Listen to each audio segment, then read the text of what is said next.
Hello everyone, my name is Mardi and welcome to my channel. Today I am participating in a wonderful open collab, #PreservedFresh. Lisa from Yopi Hollow Farm is the host of this collab. I am really enjoying being in this open collab.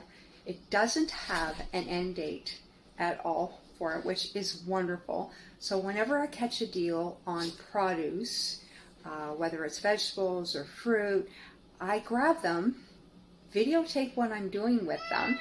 I know, Stevie, and you've been helping me, coach me along, and I've been coming up with different ways of preserving or different recipes. I have a little surprise for you what I did with the rest of it, because I really wanted to stretch that 15 cents per cob value, because sometimes you spend, like, you could spend up to 69 cents, 75 cents like for a cob of corn. Hopefully I can get some more for, say, under 30 cents, which would be a really good price point for me for what I've been doing. And I'm going to do a repeat, but I won't videotape it. Come join me in my kitchen.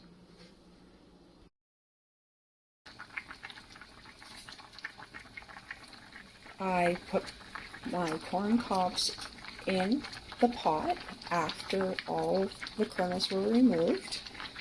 I did save the ends though, and I've got them tucked in there. And I brought the water up to cover them, and now I'm going to boil them for 30 minutes with the lid off. So I've taken this off the heat and it's cooled down for a couple of minutes, and I'm just going to strain it. See those little bits in there? Sorry, the light's kind of on it.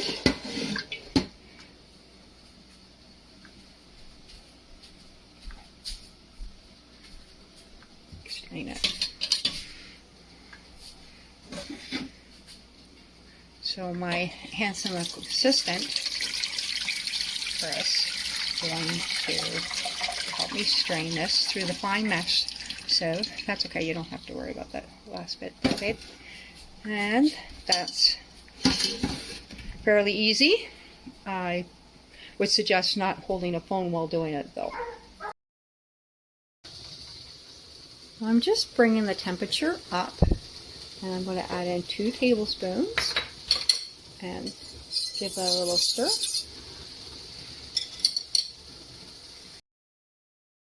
And I'm going to add half a teaspoon of butter to reduce the foaming. And I'm just going to sprinkle this in. Hold on, I'll show you what packet it is. Today I'm using this, no sugar needed.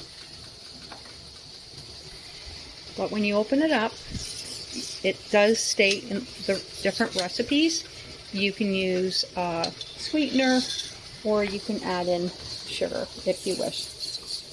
Now, because this is the first time I've made this, and it's something that's been on my, to-do list for years, and I put it on the calendar to make sure. I am going to put 1 cup of sugar in, because this is, from what they describe, is kind of like honey taste, kind of. So I'm going to go with the 1 cup of sugar to, it's almost 4 cups of liquid in here. But I'm not adding that in now. Right now I'm just going to be doing this and bringing it up to a full rolling boil. Now I think this is just such a lovely thing to do. You have the corn cobs anyways if you're stripping them off for, the freezer. You might as well use it. And the cobs are going up to the chicken. So there's just so many things about this that I love. You're getting every bit of juice and nutrients out of this, I guess. I don't know how much is left here, but you're going to get flavor. Because we put 8 bags in the freezer for this preserve fresh open collab with the open end date. There's no end date. And now I am making a wonderful jelly. I hope we like it because I can see, you know, quite a few uses for this. And how fun, you know, to have this done up and to gift people. So it's now come up to a full rolling boil. I'm going to put in that 1 cup of sugar. And let's give it a stir. You return it to a full rolling boil for 1 minute. It has a beautiful color. I really like it. I've just taken the jar out of the canner. I'm going to set that there. Let's see how I make out doing this with one hand. Not too bad. And you're going to fill it up to within 1/4 inch of the top. So you need a 1/4 inch headspace because it is the little jam jar, which is a 250 ml or 1 cup measurement jar. So I'm going to check that.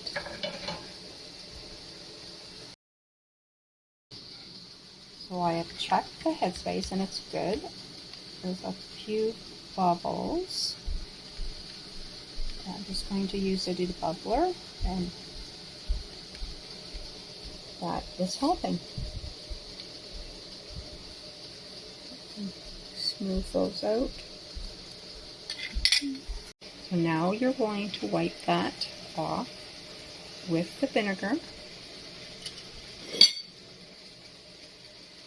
Put your jar lid right on. And you finger tighten the ring. I will hold the jar off camera and finger tighten that.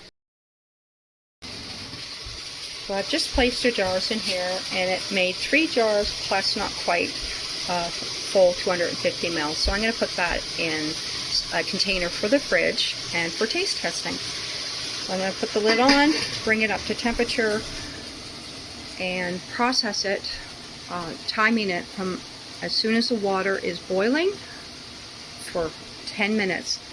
Plus, I need to add on 5 more minutes for my altitude.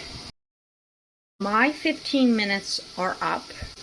So I'm just going to reach behind and turn it off and let it sit for 5 minutes before I remove the jars. I am very happy with my first attempt at creating this recipe. I am very happy with how this turned out. The taste test is amazing, guys.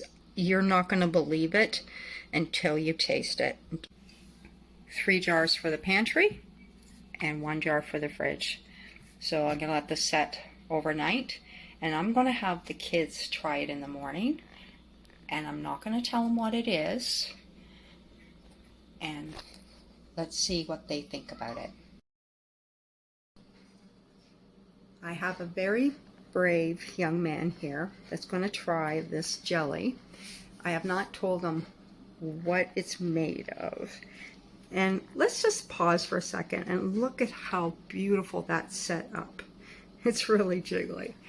All right, so you don't have to take all of that. You can definitely drop some off.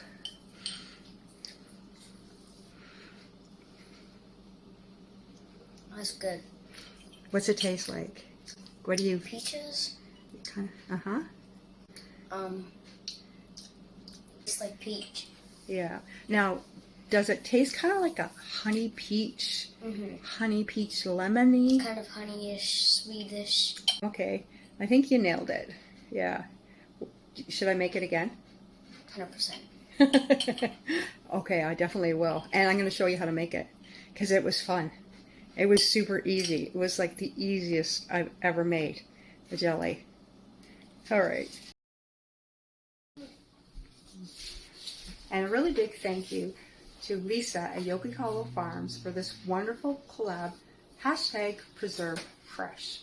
And if you want to join in the fun, that's all you do is use her hashtag, mention Lisa as the host, and put at Yogi Hollow Farm somewhere in the description, and she'll put you in the playlist.